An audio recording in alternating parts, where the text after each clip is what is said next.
This AI-generated podcast is for general information only and does not constitute financial or legal advice. Please consult a qualified professional. Welcome to the Luxembourg Fundcast. Produced by Bertrand Mariaux, a regulatory lawyer qualified as Avocat à la Cour in Luxembourg and Paris, this show brings you reliable insights on Luxembourg regulations sourced from curated official references.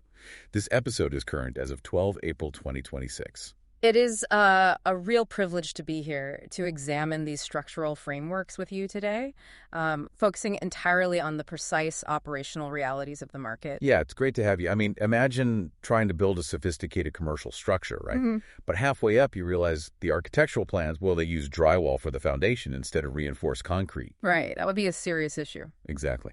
And in the world of Luxembourg investment vehicles, selecting the incorrect legal form is not merely an administrative inconvenience. It doesn't just cost you time. If you ignore the structural prerequisites, you can trigger absolute legal nullity. You can. Okay, let's unpack this. We have a very clear mission for this deep dive today. We are exploring the structural DNA of Luxembourg investment vehicles. And we're doing this by looking directly at the official texts. Specifically, the text from Legilex concerning the law of 10 August 1915 on commercial companies. Along with the highly constructive and detailed communications from the CSSF, of course. Right, exactly. So that's the objective. Yeah, and we are moving far beyond the surface-level acronyms that practitioners use daily. I mean, we really must understand the fundamental architecture beneath them because, the legal form dictates everything, from the speed of your launch to the precise limits of your liability. Exactly. We're looking at how that 1915 commercial companies law intersects with the official fund wrappers. Because you know the wrappers, right? The RAF, the CIF, the SICAR. But the wrapper is just the outer layer. It is. The goal here is to ensure you, the listener, have the pragmatic expertise needed for actual structural execution. We really want to lay the groundwork before we examine the granular mechanics. So just setting the stage for us, what is the overarching theme? The absolute foundation we need to understand about Luxembourg's approach to these corporate vehicles. Well, the most fundamental takeaway is that the Luxembourg ecosystem does not force market participants into a single mandatory company form. Go on. The system is it's entirely modular. So instead of a rigid one-size-fits-all approach, which would inevitably compromise either governance or commercial flexibility, the 1915 law offers a carefully codified menu of forms. Right, a menu. Exactly. Yeah. And these base forms then sit elegantly inside those recognized fund wrappers you just mentioned. It is essentially a philosophy of structural flexibility, but maintained within a highly reliable, codified legal framework. A menu of forms. I like that. Let us look closely at what is actually on that menu. Yeah. Because this brings us to our first practical must-know for today. The three structural families. If you are a sponsor or a legal professional sketching out a new project, you are essentially looking at three categories, right? You have capital companies, limited partnerships, and a hybrid model. That is correct. So for the capital companies, we have the RL and the SA. And then for the limited partnerships, we have the SCS and the SCSP. Right. And sitting right between them, combining elements of both, we have the hybrid model, the SCA. That categorization is exactly how practitioners must conceptualize the toolkit. You have your capital forms based on shares, your partnership forms based on contractual interests, and your hybrid. Okay. But simply knowing the families is only the first step, which brings us to the second crucial takeaway. And this is a matter of strict statutory reality, the notarial requirement. Right, yes. Let us pause on this notarial reality because this is where the foundation analogy really applies. Yeah. This requirement applies specifically to the SA, the SCA, and the MRL, correct? Yes, it does. For those three forms, the constitutive act, so the foundational document that legally brings the company into existence, strictly requires a notarial form. Okay, so a notary has to be involved. Yes. And I want to emphasize the gravity of this. This is not merely a drafting detail. It's not just a box to tick. Exactly. It is not an administrative box to check after the fact. It is a load-bearing element of the structure. The notary acts as an independent guarantor of the corporate foundation. And if you don't do it? Well, under the 1915 law, failing to use a notarial form for these specific entities can result in nullity. Nullity. Wow. That is a clinical absolute term. I mean, for the listener, it essentially means the vehicle lacks its proper legal foundation. It never officially existed in the eyes of the law in the way you intended. That is the practical reality, yes. Let me synthesize what this means practically. If I am an alternative investment fund manager trying to close a time-sensitive acquisition, and I choose an SA, Yeah. I cannot simply draft a shareholder agreement, sign it in my office, and wire the funds. No, absolutely not. I have to integrate the notarial process, the scheduling, and the verification of blocked capital into my critical path. Precisely. The notarial requirement dictates the operational rhythm of the execution. The notary must verify the identity of the founders, ensure the minimum capital is fully subscribed and appropriately paid up, and confirm that the Articles of Association comply with the 1915 law. So it's a very formal sequence. Yes, it introduces a necessary structured pause into the formation process.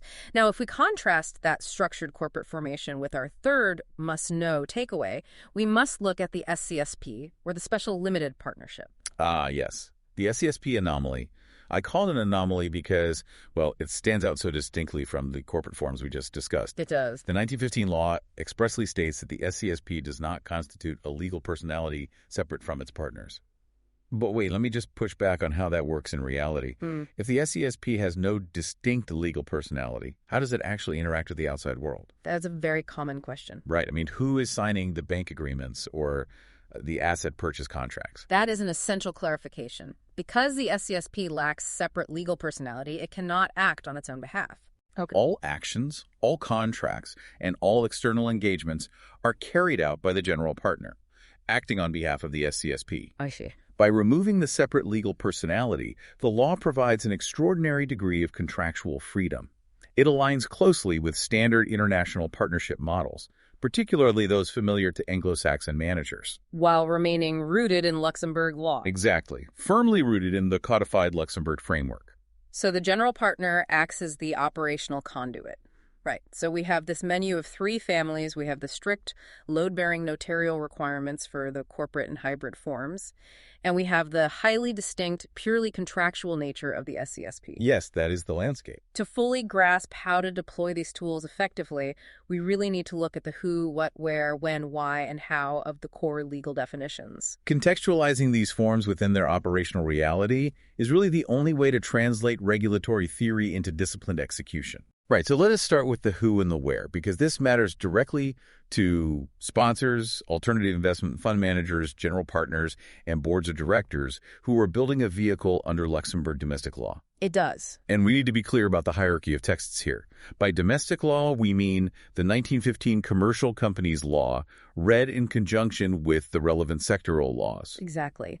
The 1915 law provides the foundational chassis, the SA, the SRL, the SCSP. Chassis, yeah. And then the sectoral laws. So the law on the RAF, the SIF, or the LICAR, provide the regulatory wrapper that sits over that chassis. And that determines the eligible assets, the required diversification, and the degree of regulatory supervision. And as for the what and the when, we must confirm the current state of play. Yes, we must. As of our output generation date of 12 April 2026, the core legal definitions within the 1915 law remain strictly stable. I mean, there have been no alterations to the fundamental nature of the SRL, the SA, the SCA, the SCS, or the SCSP. No alterations at all. So the choice remains cleanly defined. You have corporate governance, partnership governance, or the hybrid commandite model. And that stability is a deliberate strategic advantage of the jurisdiction.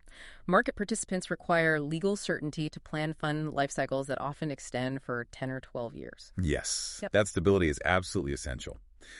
But let us discuss the why. Why construct the system this way? What is the underlying policy logic of offering this complex menu rather than, say, just presenting a single unified Luxembourg fund form and mandating its use?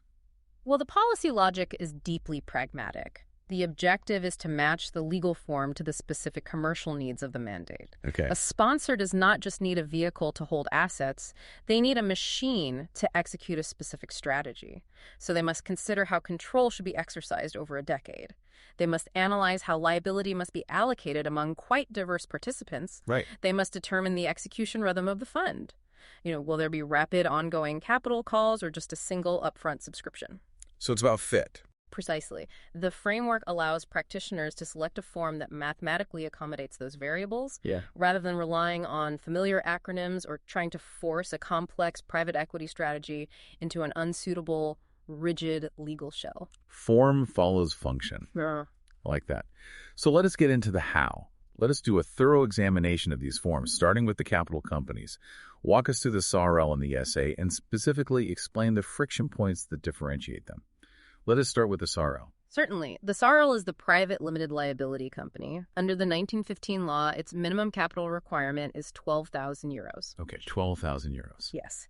And that capital is divided into what the law specifically terms parts sociales, which translates roughly to corporate units or partnership interests. Right. Because it is intrinsically a private, closely held company, transfers of these parts sociales to non-partners are structurally and legally restricted. Structurally restricted. What does that actually mean for an investor trying to exit? Say we are 5 years into a fund and a limited partner wants to sell their parts sociales to a secondary buyer. How hard is that? It requires a strict statutory consensus. The current consolidated text of the law indicates that transferring these interests to an external party requires the approval of partners representing at least 3/4 of the parts sociales. 3/4, that's quite high. It is. Now, there is a degree of flexibility. The Articles of Association may reduce that approval threshold down to 1/2. Okay. But even at 1/2, you are facing a significant corporate hurdle. The SARL is designed for a stable, closed group of investors. I see. If you require fluid, rapid transferability of interests, the SARL introduces an inherent operational friction. So if you want less friction, you look to the SA, the Public Limited Liability Company. Correct. The statutory minimum capital for the SA remains 30,000 euros. 30,000 euros, okay. And this is the classic Luxembourg share company form. Unlike the SARL, the SA issues traditional shares, which are, by default, freely transferable unless the Articles of Association state otherwise. Right, so a much easier exit mechanically. Yes, and it operates with a conventional board-led architecture. A board of directors or a management board and supervisory board. It is the natural starting point when a structure relies on standard corporate bodies, traditional equity shares, and a governance hierarchy that institutional investors recognize globally. Okay, so if these RL and the SA are your classic corporate frameworks, let us introduce the hybrid, the SCA, the Société en Commandite par Action. The SCA is an exceptionally elegant middle ground. The 1915 law defines it as a form contracted by one or more shareholders who bear unlimited and joint liability for the company's obligations. The managing partners. Yes, these are the managing partners, known as the commandites. Wait, hold on. Let me just push back on that for a second. Unlimited and joint liability sounds like a terrifying prospect for a sponsor. It does sound severe. Why would any rational fund manager willingly construct a vehicle where they are on the hook for everything without limitation? It appears counterintuitive until you examine the mechanism of control. The unlimited liability of the commandite is essentially the price paid for statutory, unshakable control over the vehicle. Okay. The 1915 law stipulates that the management of the SCA belongs exclusively to those managing partners. Crucially, they contract with one or more limited shareholders whose liability is strictly limited to their financial contribution. I see. So the limited shareholders get the standard limited liability protection they expect, just like in an SA. Exactly. And because the commandite accepts unlimited liability, the limited shareholders generally cannot remove the commandite without their consent. Oh, wow. Yes, it effectively locks in the sponsor's control over the management of the fund. It protects them from hostile removal by activist shareholders while still utilizing a share capital framework. That's fascinating. You have the share issuance capability of an SA, but the entrenched control mechanics of a partnership. That is a fascinating trade-off. It perfectly illustrates how form dictates function. Which brings us logically to the actual partnerships. What precisely distinguishes the traditional SCS from the SCSP? Well, the SCS is the traditional limited partnership. It is defined in the 1915 law by reference to the same functional split we just discussed in the SCA. Okay, the general and limited split. Yes, you have one or more general partners with unlimited and joint liability, and one or more limited partners whose commitment is limited to a specified contribution. Crucially, though, the SCS is a recognized commercial company form that possesses its own legal personality. Right, and the SCSP, we discussed that it lacks legal personality earlier, but what does it actually add to the toolkit? The special limited partnership, the SCSP, retains that exact same partner split, the general and the limited, but it adds supreme contractual flexibility. Because there's no legal personality. Exactly. And furthermore, the 1915 law allows contributions to the SCSP to be made not just in cash or standard assets, but in kind or even in industry. In industry, what does that mean? Meaning services or sweat equity. And management belongs to one or more managers designated explicitly under the limited partnership agreement, not by statutory corporate bodies. So the limited partners in an SCSP can commit capital maybe commit some industry expertise, and just sit back and watch the returns come in. Is it that simple? They can sit back, but they must remain seated. Okay. There is a strict, unyielding boundary for the limited partners. The current consolidated text makes it clear that a limited partner may not carry out acts of management vis-a-vis third parties. What exactly constitutes an act of management in this context? I mean, where's the line drawn? The line is drawn at external representation. Okay. A limited partner can vote on the partnership agreement, they can serve on an internal advisory committee, and they can review financial statements. Those are all internal acts. Right. However, if a limited partner signs a loan agreement with a bank on behalf of the SCSP or negotiates a property acquisition directly with a vendor, they have crossed into external management. And what happens then? If they cross that line, they risk losing their limited liability status entirely. They could become jointly and severally liable for the partnership's obligations. That is a critical operational guardrail. Wow. So to conceptualize this entire menu, it is really like selecting architectural frameworks. It is. You're choosing between rigid, load-bearing corporate walls. That is your SA and your SARL, where the structure, the meetings, the share transfers are defined by statutory corporate organs. Yes. Or you're choosing modular contract-based partitions, your SESP, where the internal space is defined almost entirely by the negotiated partnership agreement. The form completely dictates the daily function. That is a highly accurate way to visualize the systemic differences. And understanding that fundamental structural difference leads directly to how these vehicles are operationalized in practice. Exactly. Theory is excellent. Yeah. But what does this translate to on a day-to-day basis for the legal teams and the fund administrators? Let us open the playbook, the operational reality, the sequencing, and the document changes. How does the operational divide manifest when a sponsor actually decides to open a file and launch a fund? Well, selecting the legal form changes the entire trajectory of the workflow. If a sponsor selects an SA, a SRL, or an SCA, the execution is fundamentally corporate in nature. Okay.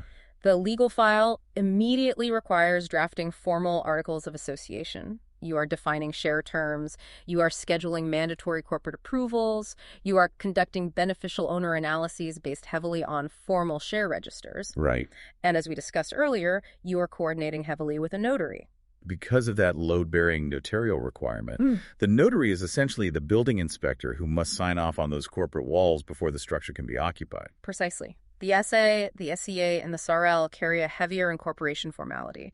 It requires verifying that the capital is blocked in a BRUC account prior to the notarial deed. It is a highly methodical sequence. And what if the sponsor takes the partnership path? What if they choose an SCS or an SCSP to facilitate a private equity strategy with complex capital calls? Then the focus shifts entirely away from corporate formalism. You are no longer drafting articles of association to file with the trade register. You're drafting the LPA. Exactly. You are drafting a comprehensive, bespoke, limited partnership agreement. The architecture revolves completely around the powers of the general partner and the manager. So it's much more tailored. Yes. The documentation focuses on negotiated transfer provisions, precise drawdown and capital call mechanics, and tailored excuse or default language. The economic bargain between the founders and the investors is negotiated contractually, clause by clause, rather than being dictated by statutory share classes. So the workflow is fundamentally different. One is statutory, the other is contractual. Let us talk about what that means for the friction of launch, specifically costs, pricing, and timing. The practical implications for a launch timeline are clear. Because the SA, SCA, and RRL require that notarial constitution, it introduces specific sequencing requirements. Right, getting everyone in the same room, essentially. Exactly. You must align the schedules of the founders, the bank, and the notary. You must ensure funds are properly blocked and certified prior to incorporation, and you must manage the fixed external costs associated with that notarial act and the subsequent publications. And those fixed external costs and scheduling delays do not apply to the SCS or SCSP in the same way, right? Right. Because they do not require a notarial deed of incorporation. They can be formed by private deed. That is correct. So let me ask a direct question. If the SCSP avoids the notary, has all this contractual flexibility, and is faster to launch, why doesn't everyone just use it? Does the trade-off happen when we look at the tax structuring? Is the SCSP just a structural hack to avoid corporate taxes? I must be highly disciplined here in my response, relying strictly on the statutory and official text provided for this briefing. Of course. At a high level, the legal form is only one design variable among many. The tax impact cannot and must not be assessed by looking at the 1915 company form in isolation. Right. It's not a vacuum. Exactly. It must be analyzed alongside the regulatory status of the vehicle, whether it is structured as a RAF, a SIF, or remains unregulated. It also depends upon its accounting treatment, the specific tax profile and jurisdiction of its investors, and the underlying asset strategy. So there are a lot of moving parts. There are. And I cannot speculate further on specific tax outcomes without moving beyond the foundational commercial company texts we are examining today. Tax is a bespoke analysis for every single mandate. A perfectly restrained and methodical approach. You cannot look at a single gear and deduce the speed of the entire machine. We must look at the whole picture. Indeed. And that observation that these vehicles do not operate in a vacuum leads us smoothly into examining the highly structured regulatory ecosystem they exist within. Let us look at the current market pulse. The broader macroeconomic and regulatory environment provides vital context for why these specific 1915 law structures are utilized so frequently, and why the CSSF oversees them so diligently. Let us start with the objective market data directly from the CSSF. According to their official press release of 1 April 2026, the total net assets of Luxembourg undertakings for collective investment stood at 6,436.135 billion euros as at 28 February 2026. That is a highly significant figure. It is. To put that figure in perspective, that represents an increase of 2.25% over just 1 month, up from 6,294.473 billion euros. Those figures are a clear indicator of the scale and the sustained stability of the Luxembourg financial ecosystem. However, managing over 6 trillion euros requires more than just good corporate law. Right. It requires highly diligent, continuous oversight. Which brings us to the CSSF's supervisory priorities. Yes, on 31 March 2026, the CSSF published its supervisory priorities for the investment fund sector for the year.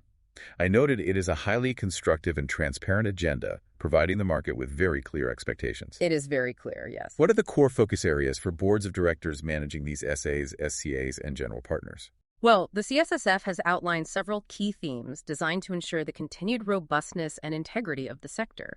The priorities include a strong, continuous focus on governance frameworks, liquidity risk management, robust valuation processes, and the transparent handling of fees and expenses. Okay, all crucial areas. Yes. They are also focusing specifically on the private debt sector.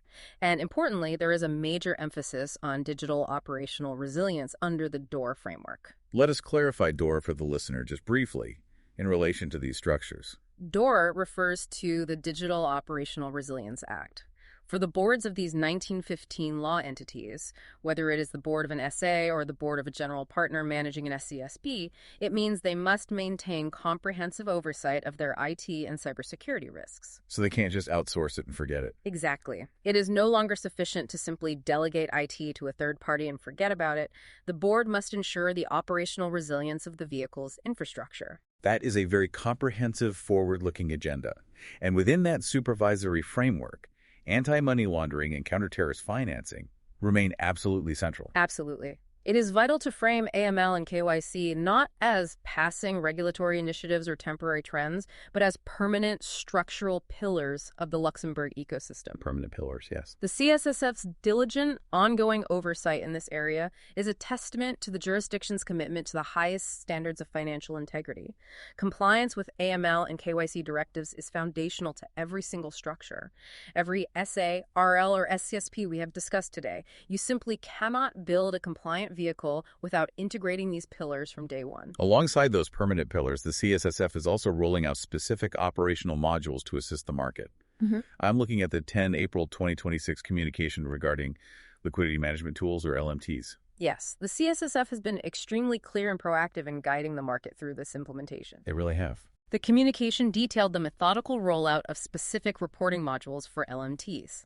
It confirmed that the initial LMT selection module was launched on 23 March 2026, setting the stage for the next critical phase of activation. Which links perfectly to our look ahead. Yeah. Here's where it gets really interesting, because we have some strictly scheduled, officially confirmed milestones that practitioners need to navigate right now. Yes, and we must focus purely on confirmed dates, maintaining absolute precision for our listeners who are managing active files. The most immediate and critical date in the current official materials is 16 April 2026. Okay, 16 April 2026. So if I am a compliance officer or a board member of a Luxembourg fund, What exactly happens on that date regarding these liquidity management tools? What is the practical reality of this deadline? The practical reality is a twofold operational requirement. First, by 16 April 2026, the required LMT selection information had to be officially communicated to the CSSF via the designated module. Second, and crucially, from 16 April 2026 onwards, the new LMT activation module is to be actively used for all relevant activation and deactivation notifications. So the selection module tells the regulator which tools the fund can use, and the activation module is the live reporting when a fund actually uses one, like swinging the price or gating redemptions. Correct. It ensures transparent, real-time communication between the fund and the supervisory authority.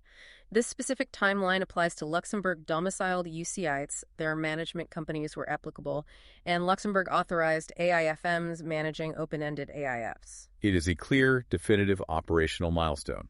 And 16 April 2026 is significant for another reason concerning Bill 8628. Let us clarify the hierarchy here, just to be precise. The Parliament adopts the law, and the CSSF supervises and issues communications based on it. Exactly. Let us be precise with the hierarchy of norms. The Luxembourg Parliament adopts the laws. The CSSF issues circulars and regulations. The parliamentary materials confirm that the law adopted on 12 February 2026 enters into force exactly on 16 April 2026. Though I note that certain specified provisions within that legislative act are deliberately and methodically deferred to 16 April 2027. Correct. That phased legislative approach provides the market with necessary clarity and the time to adapt their operational frameworks. Which is very constructive. It is.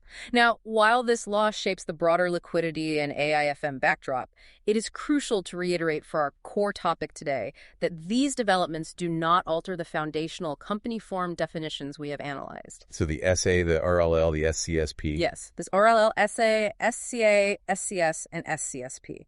The structural toolkit provided by the 1915 law remains perfectly stable. So we have a clear view of the stable toolkit, we understand the operational playbook and the friction points, and we see the regulatory timeline extending out to 2027. We do. Now, I want to ask you to synthesize all of this. Let us put it into a scenario-to-execution narrative, a real-world application of mastery over these forms. I think that is the best way to consolidate the information. Let us trace the life cycle of a mandate from the very first strategic discussion. Okay, here's the scenario. A sponsor approaches you. They are launching a new private market strategy. They need a Luxembourg vehicle. Their objectives are clear but quite demanding. Okay. They need to raise capital efficiently across borders. They need to allocate control logically between their management team and the investors. And they must be able to explain the governance credibly to highly sophisticated institutional LPs.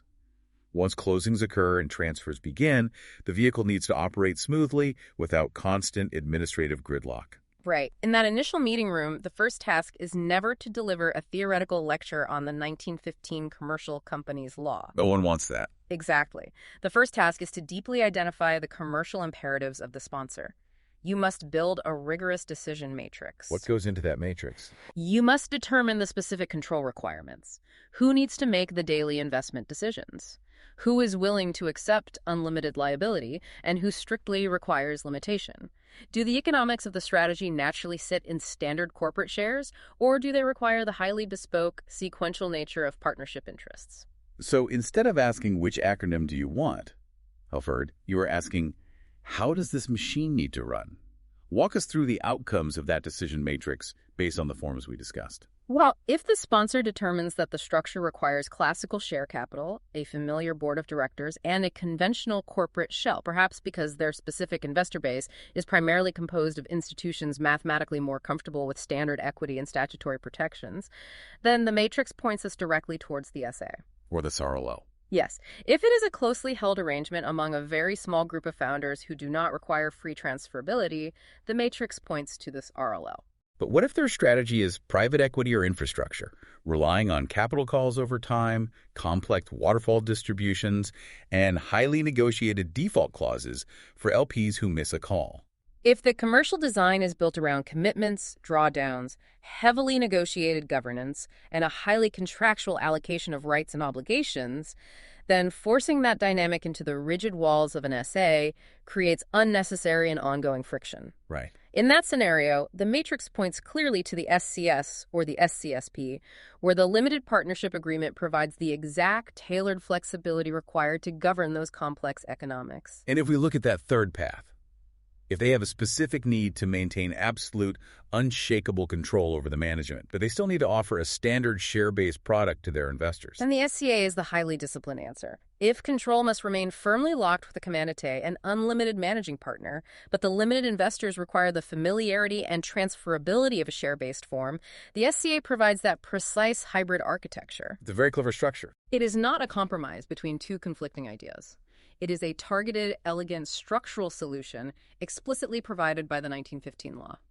So by methodically matching the commercial reality to the correct legal form at the very beginning of the project, what is the ultimate outcome for the sponsor? How does this benefit their daily operations? The outcome is a structure entirely devoid of structural tension. You achieve a much cleaner subscription package for the investors, a highly coherent governance chain for the board, and you can provide prospective LPs with a perfectly transparent, legally sound explanation of exactly how decisions are made, how transfers are executed, and how liability is contained. Luxembourg is strategically relevant here because its statute book combines a wide range of company forms with equally well-established fund wrappers, allowing the legal form to be matched to the commercial design instead of forcing the commercial design into one default form. That is the absolute crux of the matter. It's about architectural optimization, not just rapid incorporation. Which leaves us with a final thought to mull over. Considering how profoundly the choice of a corporate or partnership form dictates the daily operational rhythm of your business, from the mandatory timing of a notarial visit to the exact statutory mechanics of transferring an interest, are the current structures in your own portfolio truly optimized for your commercial reality? Or were they chosen simply because the acronym sounded familiar to someone in the room? Follow on Apple Podcasts, Spotify, or wherever you get your podcasts. Subscribe to Bertrand Mariaux and Rigor Media on YouTube. Connect with Bertrand on LinkedIn at bertrandmariaux.com. All links in the show notes. This was the Luxembourg Fundcast.